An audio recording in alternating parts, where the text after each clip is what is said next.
시편 119편은 알파벳 시편 뭐 이렇게도 말을 합니다.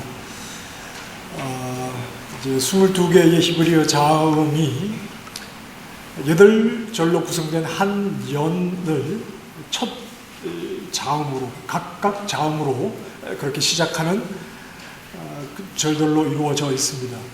오늘 우리가 읽은 말씀은 두 번째 연으로 히브리어 알파벳 두 번째 베트로 시작되는 모든 8개의 문장의 첫 알파벳이 베트, 두 번째 알파벳인 베트로 시작이 되는 그러한 형태를 가지고 있습니다.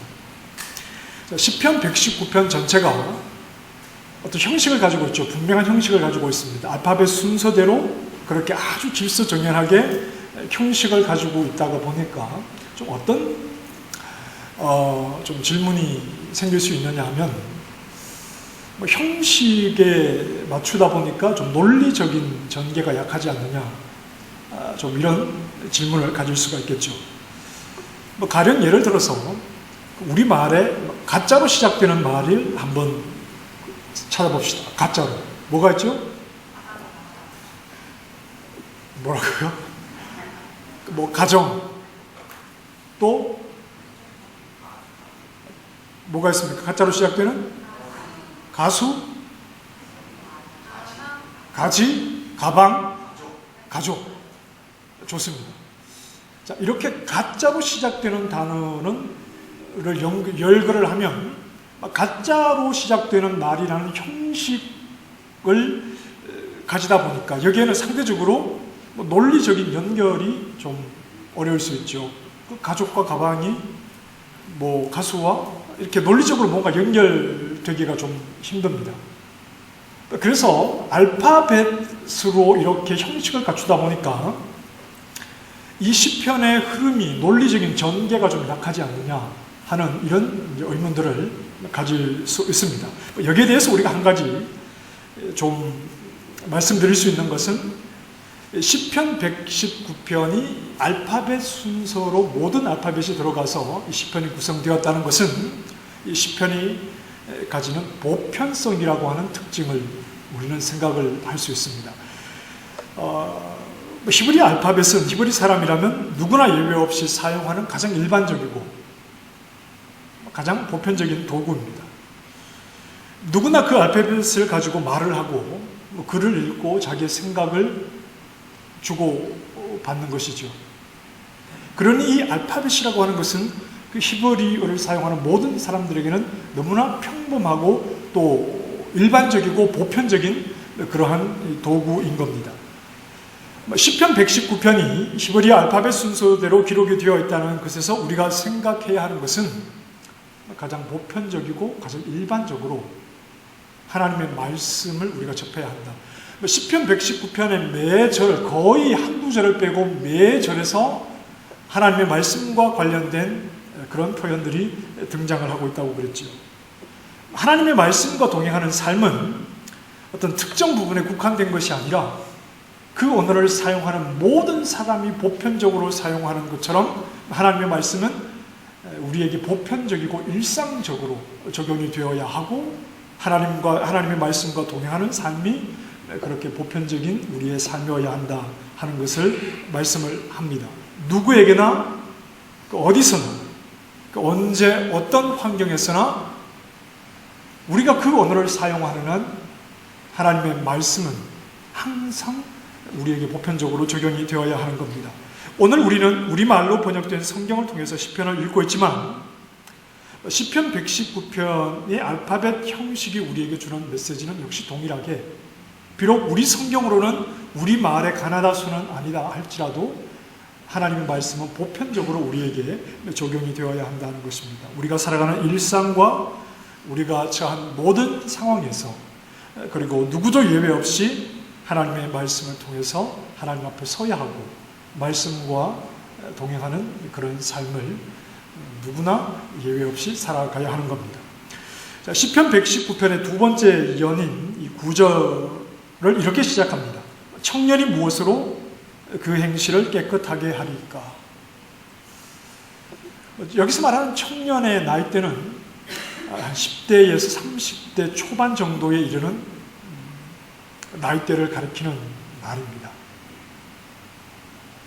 자, 그렇다면 오늘 9절 말씀, 청년이 무엇으로 이렇게 말씀을 시작을 했는데, 그렇다면 우리는 열린전도회가 40대죠. 그럼 열린전도회 이상은 9절을 패스하고 바로 10절로 넘어가면 되는 겁니까?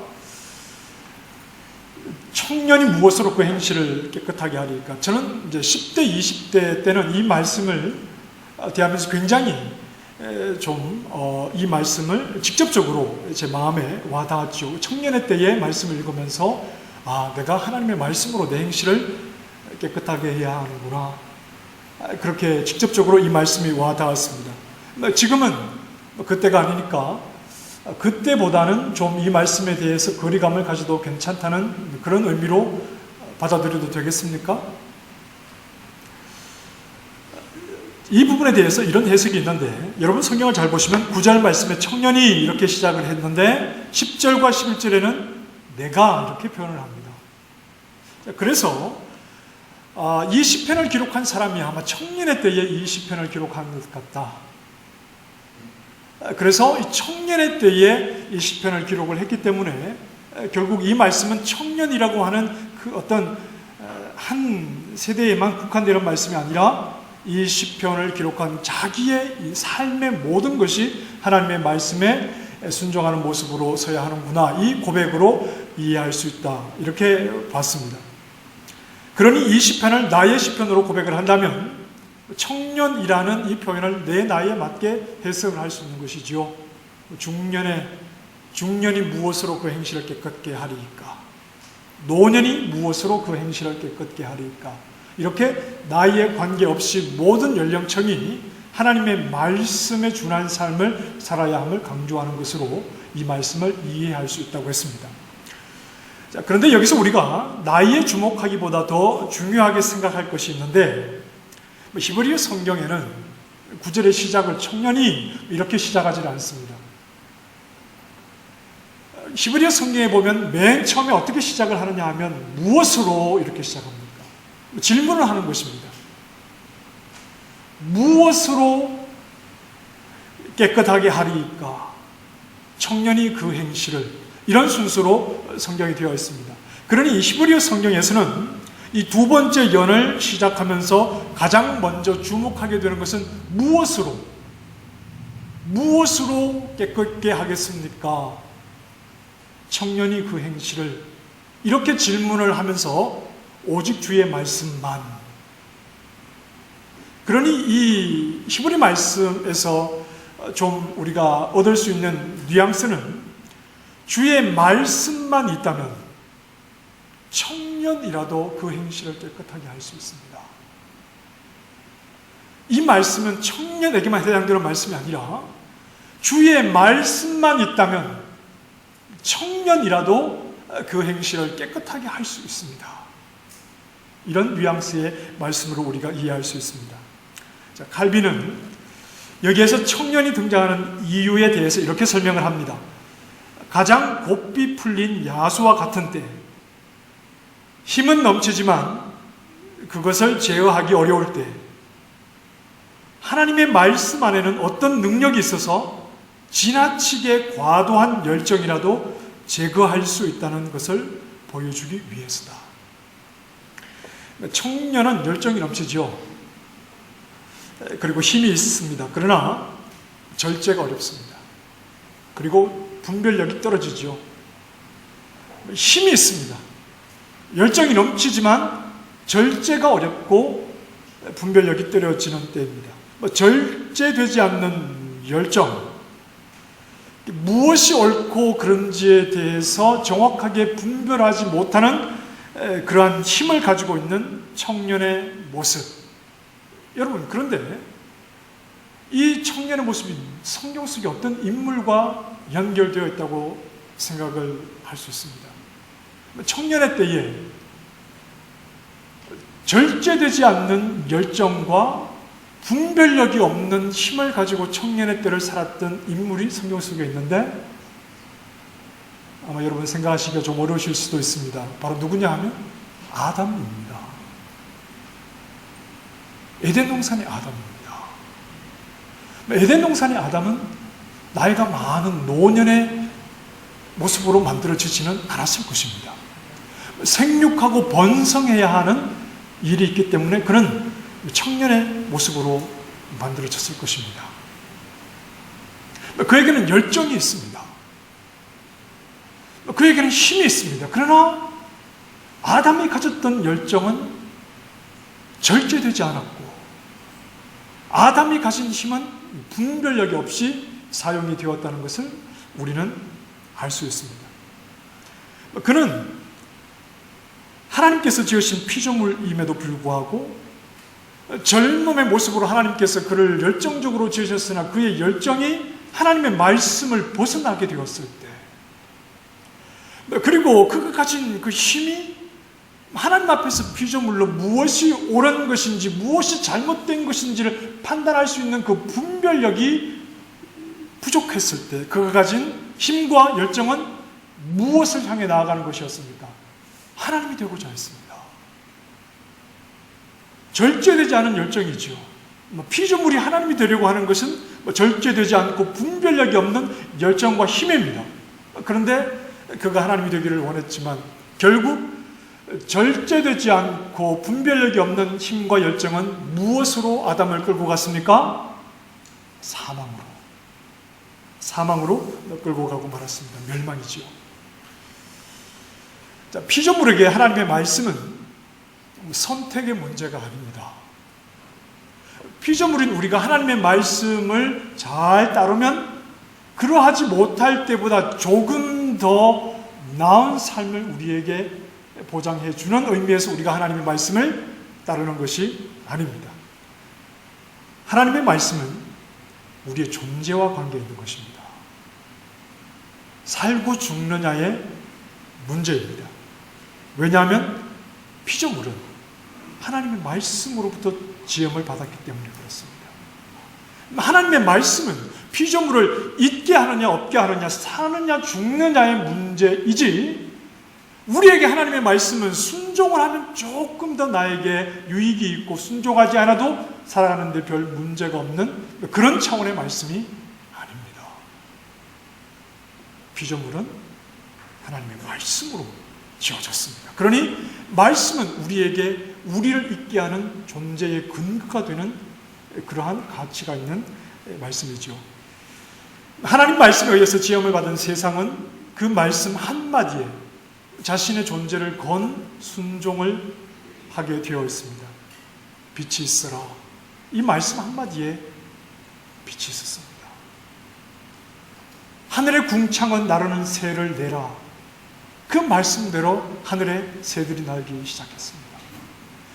몸을 입고 이 땅에 오신 하나님이신 창조주이신 예수 그리스도는 풍랑이는 바람과 바다를 잔잔하라 한 말씀하실 때 한순간 그 말씀에 모든 것이 잔잔하게 되었고, 하나님으로부터 분리되었던 죄인들의 모습을 적나라하게 드러냈던 여러 가지 병들과 귀신 들린 것들이 우리 주님 말씀 한마디에 그 모든 것이 깨끗하게 순종함으로 사라졌죠. 아담은 죽어 마땅했습니다. 왜냐하면 자신을 지으신 하나님의 말씀을 거역했기 때문에 그렇습니다. 말씀을 거역하는 것은 내가 죽어야 하는 충분한 이유입니다.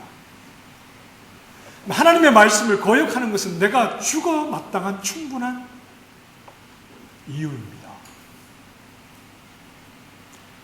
구약 성경을 보십시오. 이스라엘 백성들에게 죽음이 찾아온 이유는 그 뿌리가 하나님 말씀에 불순종하는 것이 그 뿌리였습니다. 시내산 아래에서 모세를 기다리던 이스라엘 백성들이 무엇을 만들었습니까? 금송아지를 만들었습니다. 하나님 외에 어떤 신을 두어서도 안 되고 어떤 형상을 만들어서 그것을 섬겨서는 안 된다는 하나님의 말씀을 불순종한 그들은 다 죽어야 하나 그들 가운데 대략 3,000명이 죽었습니다. 하나님은 약속하신 말씀대로 그들을 가나안 땅으로 인도하고 계시는데 하나님의 인도하심을 순종함으로 따르지 못하고 반기를 듣고 불평을 하다가 많은 사람들은 광야에서 불뱀에 물려 죽었습니다. 그 수가 많았다고 했죠. 그리고 고라 사건과 같이 하나님의 인도하심에 반역을 하는 자들, 그 사건과 관련해서 죽은 자들이 수만 명이었습니다. 그리고 가나안 땅을 정탐하고 그 땅 백성들을 두려워한 나머지 올라가서 그 땅을 차지하라고 하신 하나님의 말씀을 순종하지 못했던 출애굽 1세대 백성들은 광야 40년 동안 다 죽어야 했습니다.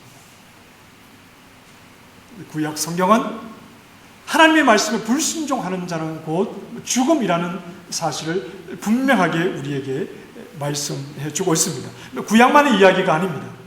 그 사실을 예수님이 우리에게 분명한 거울로 보여주셨죠. 예수님께서 십자가에 달려 죽으신 것은 누구를 대신해서 죽으신 겁니까? 나를 대신한. 예수님의 죽음이 하나님 앞에서 나의 모습을 보여주는 거울이었습니다. 첫 아담의 후손으로 하나님의 말씀에 불순종하기를 좋아하는 우리의 비참한 모습이 무엇이냐? 예수님이 대신 보여주셨던 것처럼 하나님의 진노를 받아 나무에 달려 죽는 것. 이것이 하나님 말씀에 불순종하기를 좋아하는 아담의 후손이 바로 우리 자신의 모습입니다. 하나님의 저주밖에는 기대할 것이 없다는 분명한 사실입니다. 그러나 죄인의 모습으로 오신 예수님께서 온전히 순종하심으로 우리에게 값없이 큰, 소망이 없는 우리에게 큰 선물을 주셨는데 불순종밖에 모르던 우리를 이제 사망이 아니라 생명으로 옮겨주셨습니다. 우리가 생명에 이르게 된 것은 온전히 순종하신 예수 그리스도 때문이지요.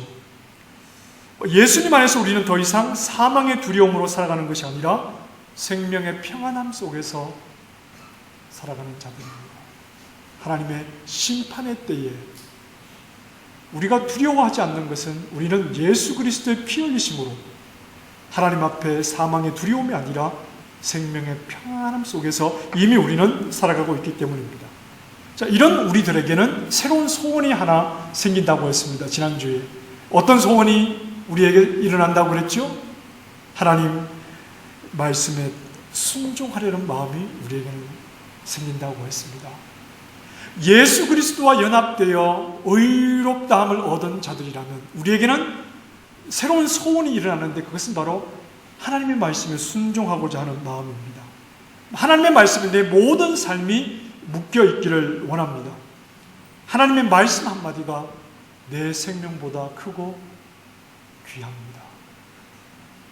하나님의 말씀을 불순종하는 자는 살아있을 이유가 없다는 것이 구약이 반복해서 증언하는 내용인 것처럼 예수 그리스도 안에서 값없이 생명을 얻은 자는 하나님의 말씀 한 절이 내 생명보다 귀하다는 사실을 고백하게 만들었습니다. 예수님은 자신의 삶을 온전히 들여서 오직 하나님의 말씀에 순종하는 삶을 살아내셨습니다. 그렇게 하나님 앞에서 살아가신 예수님은 우리에게 의로운 자가 살아야 할 삶이 무엇인지를 모범으로 제시하신 겁니다. 예수 그리스도와 연합된 우리가 어떻게 살아가야 하는지를 우리는 예수님을 통해서 분명히 그 길을 보았습니다. 순종의 삶을 사신 예수님은 그분의 순종의 삶을 사셔서 걸어가신 그 길이 결코 평탄한 길만은 아니다 하는 것을 우리는 잘 알고 있습니다. 자, 여러분 날씨가 더워서 좀 졸음이 오시나요? 눈을 크게 뜨시고 저를 한번 보십시다. 예수님은 순종의 삶을 사셨습니다. 그렇죠? 예수님은 순종의 삶을 사셨는데 순종의 삶을 사신 예수님이 걸어가신 길이 무엇을 향해 가신 길입니까? 십자가를 향해 가신 길입니다. 예수님께서 순종의 삶을 사셨다. 그리고 그분이 가신 길이 십자가의 길이라는 것은 예수님과 연합된 우리가 정말 주의 깊게 봐야 할 내용입니다. 예수님께서 하나님 말씀에 온전히 순종하신 삶으로 예수님은 사람들로부터 인기를 얻는 자리에 서신 것이 아니었습니다. 하나님의 말씀에 온전히 순종하는 삶으로 예수님의 자존심이 사람들 앞에 살아난 것이 아니었습니다. 하나님 말씀에 온전히 순종하심으로 십자가의 길을 걸어가신 예수님은 사람들이 환영하는 길을 가신 것이 아니었습니다. 그렇지만 예수님은 순종의 길을 자발적으로 걸어가셨습니다. 그 이유가 무엇입니까?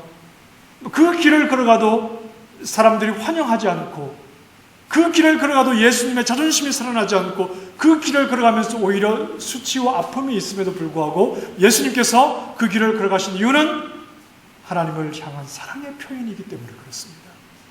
하나님을 사랑하기에 예수님은 하나님 말씀에 순종하는 삶을 사셨던 겁니다.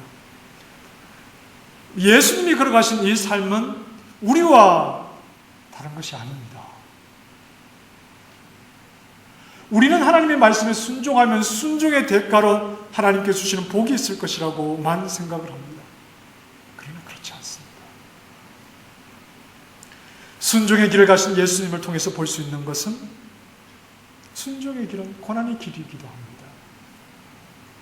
우리가 하나님의 말씀에 순종할 때 순종했기 때문에 우리에게는 고난이 올 수 있습니다. 그러나 순종을 통해서 얻는 유익이 있습니다. 우리가 하나님 말씀에 순종함으로 물질적인 많은 복을 받지 못하고, 내가 하나님 말씀에 순종함으로 나에게 고난과 어려움이 온다 하더라도 우리는 순종을 통해서 얻는 유익이 있습니다. 너무나 큰 유익입니다. 그것은 바로 내가 하나님 말씀에 순종함으로 내 마음이 하나님을 사랑하고 있다는 것을 확인할 수 있기 때문에 그렇습니다. 여러분, 우리가 믿음 생활하면서 얻는 유익이 무엇입니까? 어떻게 예수 믿어 천국에만 가면 되는 것인가요? 우리가 믿음 생활하면서 얻게 되는 유익이 무엇입니까? 가장 큰 유익은 하나님을 사랑하는 마음을 가지게 되는 것입니다. 이것이 가장 큰 유익입니다. 내가 하나님을 사랑하고 있다는 이 사랑의 마음을 우리는 무엇을 통해서 확인하느냐 하면 순종입니다. 하나님 말씀의 순종입니다. 순종을 함으로 나에게 물질적인 복이 없다 하더라도, 순종을 함으로 나에게 손해와 어려움이 있다 하더라도, 순종을 함으로 내게 고통이 온다 하더라도, 순종을 함으로 하나님이 주시는 큰 은혜는 내 마음속에 하나님을 사랑하는 마음, 그 마음이 떠나지 않도록 나에게 은혜를 내려주신다는 사실입니다. 자, 우리는 순종하는 자에게 주시는 하나님의 은혜가 어떤 것인지를 잘 알고 있습니다. 내가 하나님을 사랑하는 마음을 가지고 있기 때문에 우리는 하나님의 말씀에 순종하는 삶을 살기를 이미 마음속으로 다 작정을 한 사람들이기 때문에 우리는 이어서 이렇게 간구하게 되는 것입니다. 10절 말씀 같이 한번 읽어보실까요? 시작.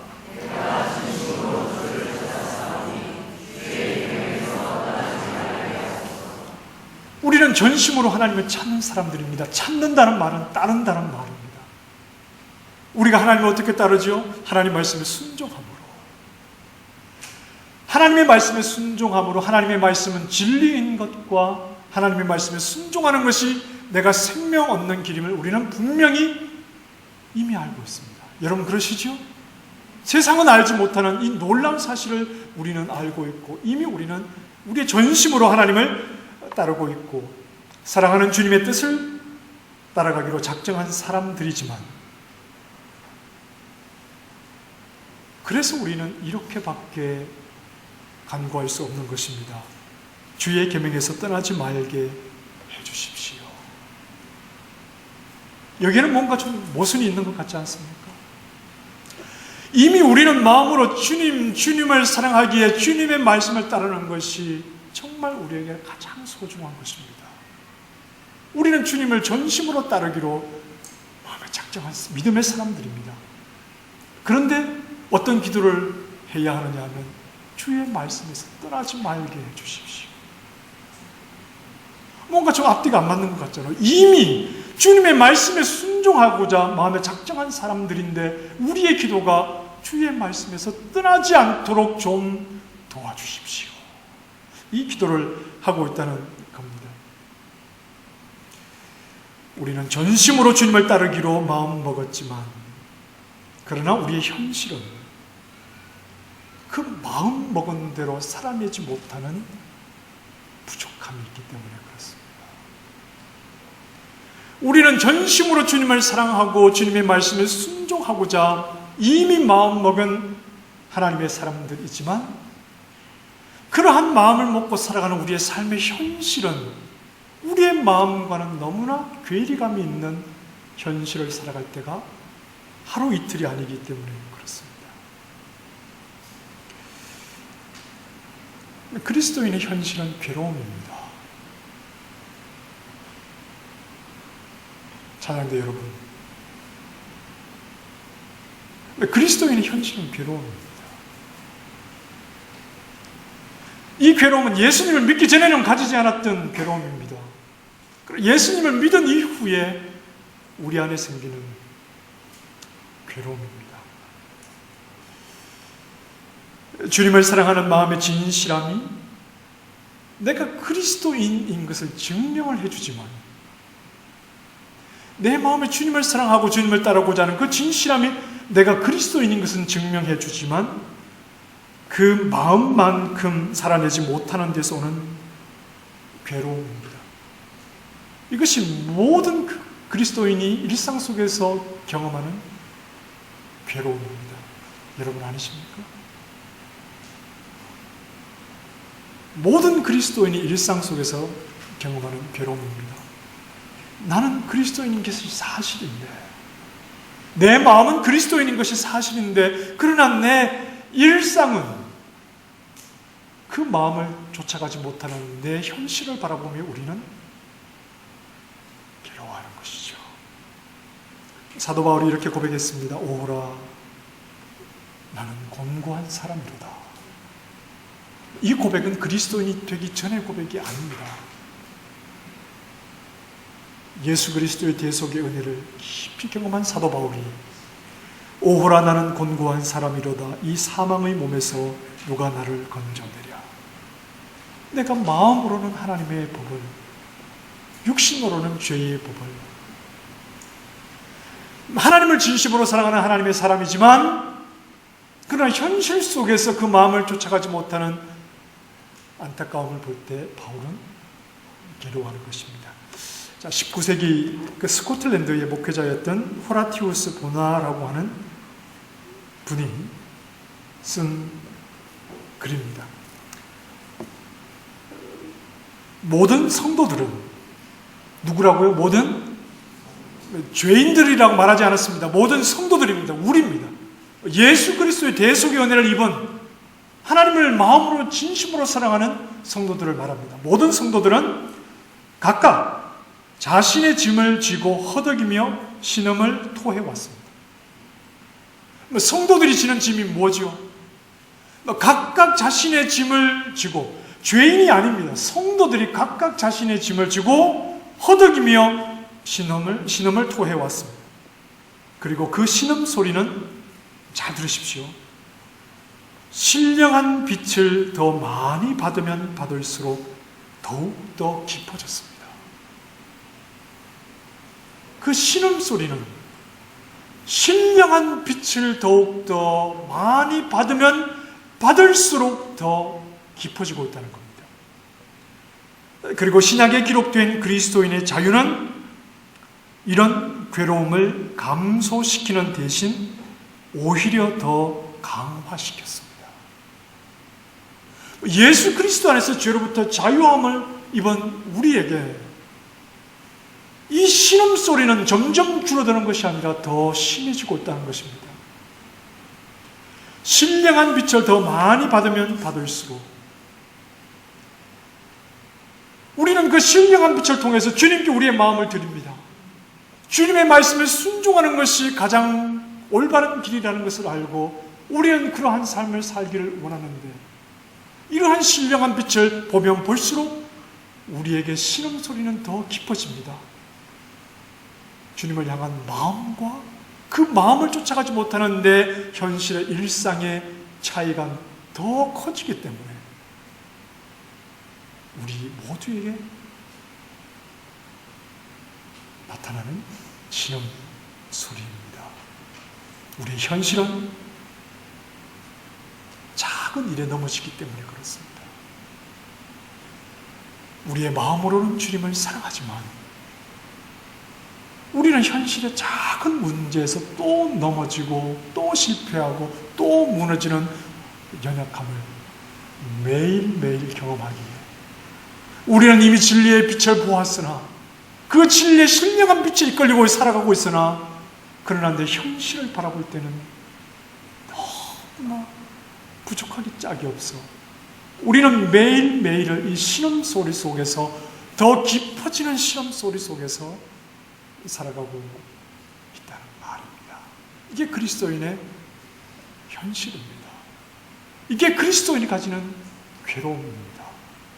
여러분 어떠십니까?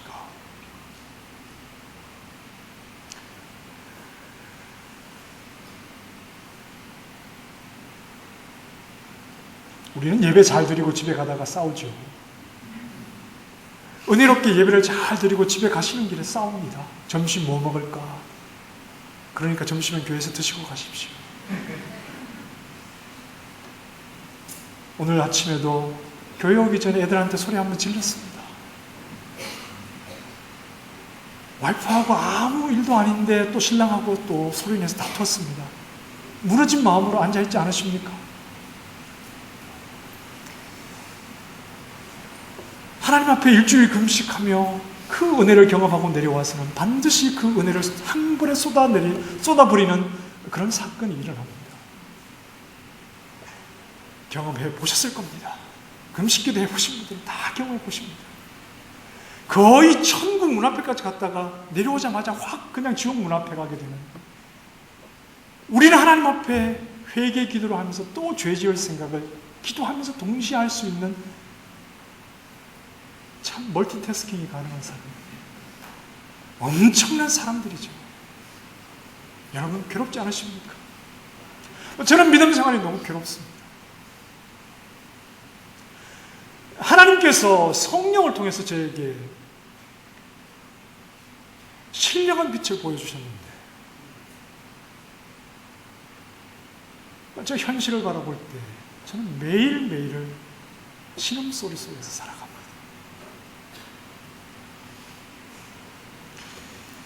어쩌면 우리는 평생을 그렇게 신음하며 살아가야 할지도 모르겠습니다. 하나님을 생각하고 고백하는 그 자리에 너무나 어울리지 않는 나의 초라한 모습을 보기 때문에 우리 신앙은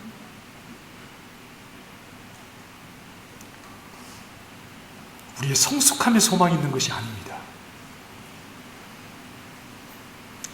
처음부터 우리가 믿고 의지했던 예수 그리스도, 죄인에게 오셔서 하나님의 사랑을 보이신, 도저히 가능성 없는 우리를 그분이 대신 하나님의 저주를 받으심으로 우리를 구원해 주신 예수 그리스도, 그분을 처음부터 끝까지 더욱더 의지하는 것 외에는 아무런 소망이 없습니다. 우리의 신앙은 성장해야 합니다. 그러나 우리의 신앙의 성장이 우리의 구원의 소망이 되는 것이 아닙니다. 왜냐하면 우리는 신령한 빛을 볼수록 더욱더 신음소리를 내며 끙끙거리며 하루하루를 그 힘든 믿음의 삶을 살아가야 하기에 나에게는 아무런 소망이 없으며 나를 구원하신 예수 그리스도를 바라보는 것, 그것밖에는 어떤 소망이 없다는 사실을 우리는 고백하게 되는 것입니다. 주님을 향한 진실한 마음은 있으나 그것을 따라가지 못하는, 그 마음을 따라가지 못하는 현실의 괴리감 속에서 이런 연약한 나를 불러주시고 내가 아직 죄인 되었을 때에 나와 같은 몸을 입고 오셔서 대신 죽으심으로 나를 사랑해 주신 예수 그리스도를 통해 나타난 하나님의 사랑을 생각할 때 모든 소망을 예수님에게 둘 뿐이지요. 우리의 모든 소망을 예수님에게 둘 뿐입니다. 사랑하는 성도 여러분, 괴로움 속에서 믿음 생활하고 계시죠? 오늘도 신음소리를 내며 하나님 앞에 나와 오셨죠. 우리에게 소망이 없습니다. 예수님을 바라보십시다. 아무런 소망 없는 우리에게 다가오셔서 우리를 구원해 주시는 예수 그리스도를 더욱더 바라보며, 하나님, 내가 전심으로 주님을 따릅니다. 내가 전심으로 주님을 따르기를 원합니다. 그러니 제발 주의 말씀에서 떠나지 않도록 저를 좀 붙잡아 주십시오. 신음소리를 내며 이 간절한 기도를 하나님 앞에 드리며 성실하게 우리를 인도하시고 구원하시는 하나님의 일하심을 바라보며 한 걸음 한 걸음 신음소리를 내며 우리를 인도하시는 하나님을 따라가실 수 있기를 바랍니다. 연약하지만 우리를 버리지 아니하시고 우리를 구원하시는 그 변함없는 하나님의 사랑만을 의지하는 믿음의 신실한 종들이 되시기를 주님의 이름으로 축원합니다. 기도하십시다. 하나님, 신령한 빛을 보았으나